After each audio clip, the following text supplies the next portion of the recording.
Özün başla.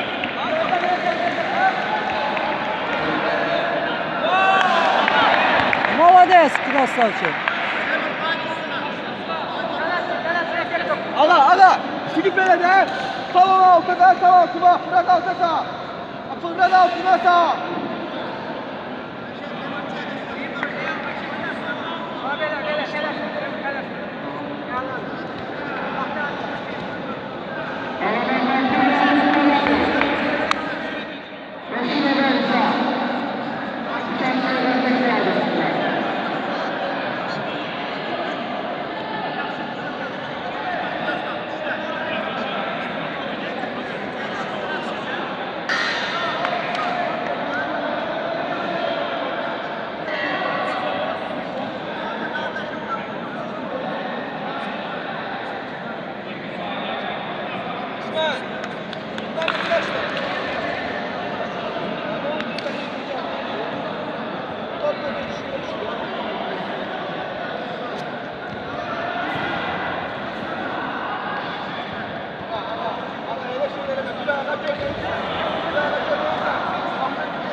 Interviewer.